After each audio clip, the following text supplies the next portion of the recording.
Our next presenter is Pat McGrew, and Pat is the production mail evangelist for Inkjet High-Speed Production Solutions Group at Hewlett-Packard.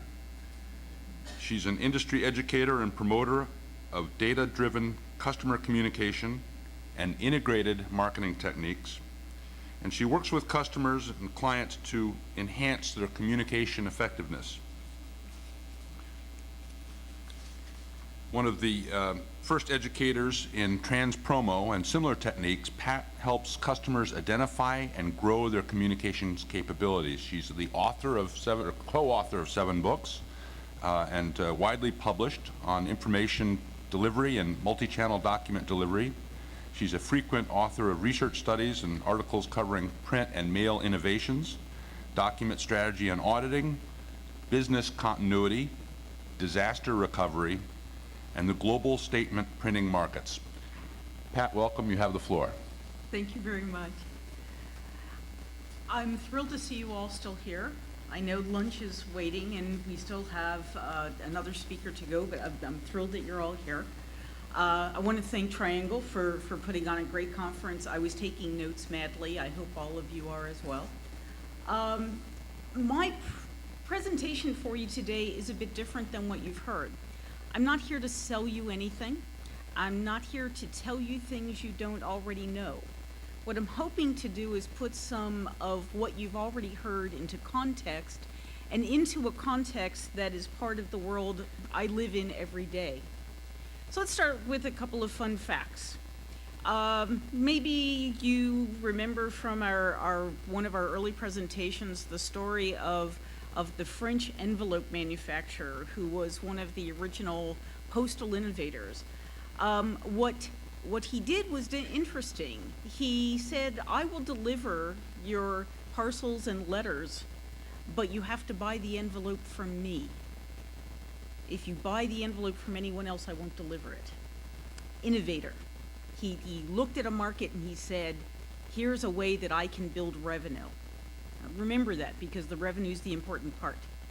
Roland Hill invented the adhesive postage stamp. Innovator. He helped identify the methodology by which uniform postal rates would be enacted in the UK.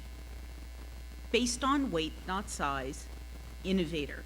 He took a look at a market and he found a way to make it more digestible, more marketable to the businesses that needed to be served.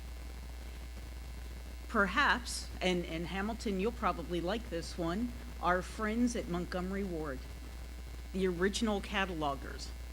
They looked at a market. They knew that there was a better way to serve the market, and so they created the mail order catalog.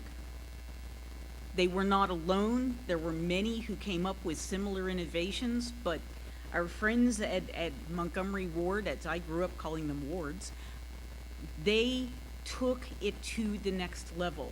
They marketed the concept to the suppliers in their supply chain. We will help you get more customers if you will let us publish information about your products and let us sell them. It's all about innovation. And every day there are people in our supply chains who are looking at similar ways to innovate. What's your strategy for innovation? We've heard many great presentations here at this conference about specific solutions that some of you are offering, some of your partners are offering, and some of you are offering together.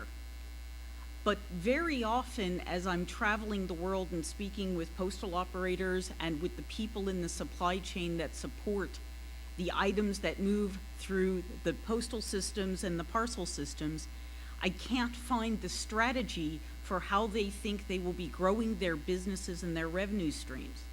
I can find a lot of excitement about specific products and specific services.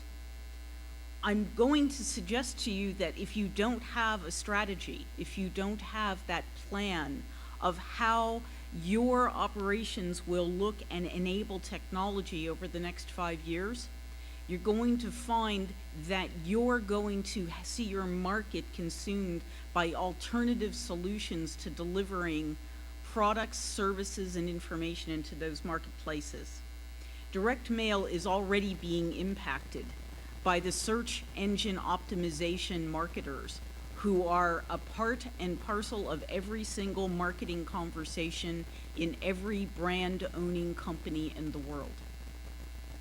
Every marketer in the world is being challenged by their management to come up with, I won't say cheaper, less expensive, more efficient cost per response methods of communicating. And the very first thing at the top of the list is not direct mail marketing. It's not the use of print and post to communicate. It's search engine marketing, it's web-based marketing. So we need to find ways to link those marketing opportunities to what is still the single most powerful way to communicate to an end recipient, and that is still the post. We know from several presentations, and I think Gavin really hit it really well, there is a lot of confusion in mid-marketing organizations, in the mid-tier organizations, about whether or not they should consider using direct mail marketing and loyalty programs that use the posts. They think that there are cheaper, better ways to do it, and maybe that is buying the jingle on the local radio station. But every day we see studies emerge in the marketplace that tell us that direct mail marketing, what the Postal Service in the US has called the mail moment, is still the most valuable way for a brand owner to communicate to someone.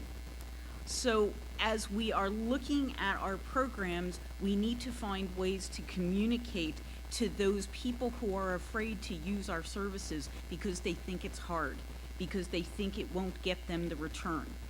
And that won't be just having a great tagline, it won't be just having a great service, because if people don't know about the services and they can't use them easily, you simply will not win in the marketplace.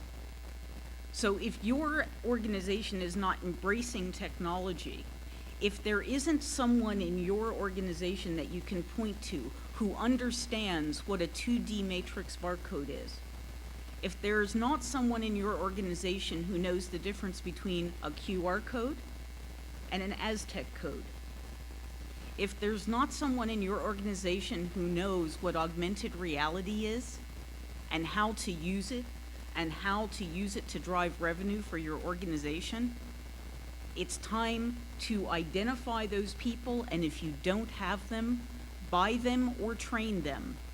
But you will need to know these technologies and the differences of what the value propositions are as we move through the next 5 years. Because if you don't do it, others in your markets will, and they will capture market share in that last mile communication with the customer from you. There are many of you here who are already doing innovative things. Many of you are not as effective at marketing to your own constituents and to the potential partners around the world what you are doing. In 2007, the Spanish Post created the first of these QR code stamps. And Gavin showed you a bunch of people who are using these 2D matrix barcodes to carry information. What Spanish Post did is they actually created an interactive stamp that if you took your smartphone, and all of us probably have them, right? And you had the right software on your phone to read the QR code, to de-encode it, it actually took you to a video that explained the history of the Alhambra. It was a great way to link print, the post, and the pixel. And it was very effective. It was a very effective campaign for them. The stamps sold out. In fact, they had to rerun them. And then they never did it again. And it's not because they couldn't. It's that they lost the thread of why they were doing it in the first place. They were doing it originally to try and build interest in some new products that they had. And they simply didn't carry it through and convince marketers to sign on with them to create a more effective use of linking print and pixel. The USPS, we've heard here at this conference, and it's been the talk of every conference I have done for the last 9 months. They made a decision last year to offer a 3% discount if you put a QR code on your postal mail. So if you were a marketer, here was a 3% discount just for putting a 2D matrix barcode, a QR code, or an Aztec code on the outside of the envelope. There was no requirement that the code work. There was no requirement that the code led you anywhere. You just had to have it on there, and you got the discount. I thought that was the most amazing misstep in history myself, because frankly, what it did is it encouraged a lot of people to put QR codes onto the mail that did nothing.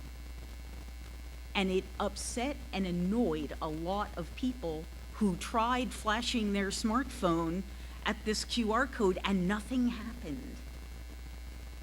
One of the biggest sinners in this program was AT&T. AT&T immediately went out and put QR codes onto absolutely everything they did last summer. And I started gathering a pile of them in my living room, and most of them went nowhere. They didn't gather data, they didn't ask me to enter information, they didn't grab my phone number, they didn't grab the EIN off my phone, they just sat there. Some of them went to a tombstone page that just said the AT&T logo.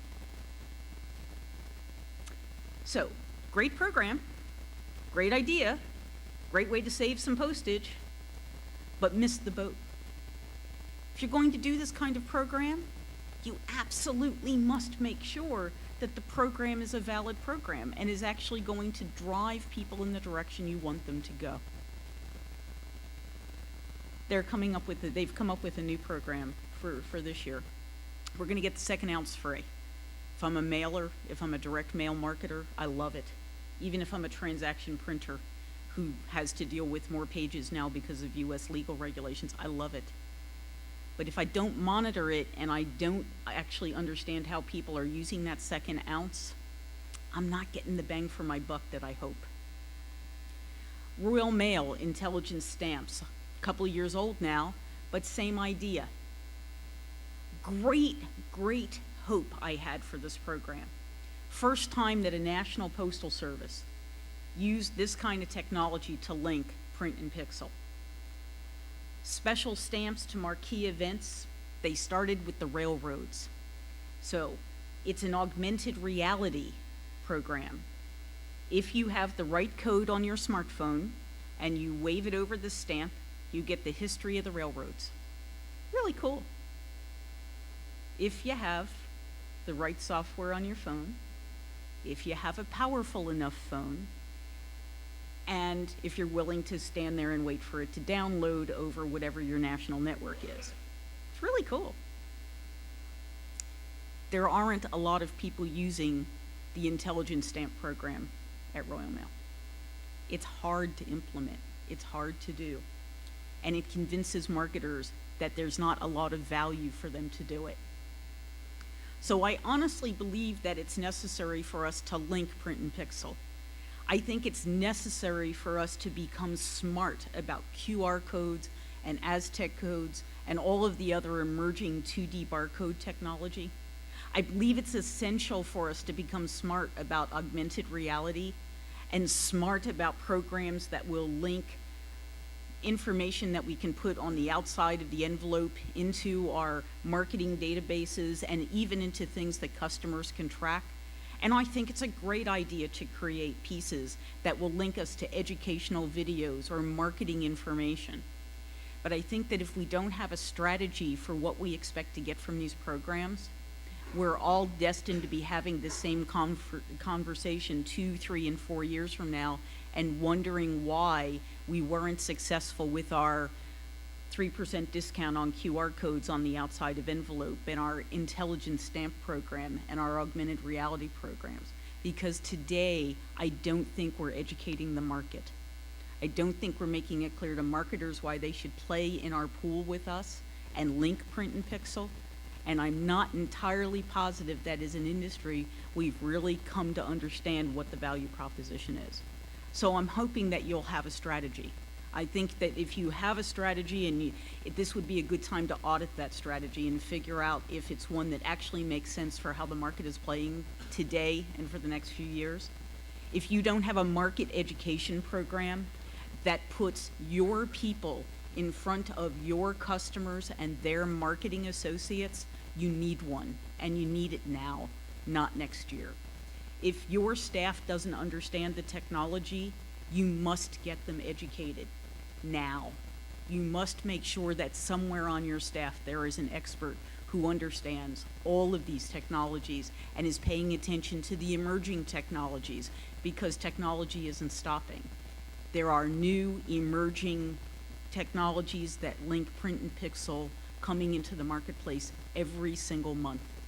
And somebody's got to be keeping track of that in your organization. So, that was my presentation, and I hope that it gave you something to think about.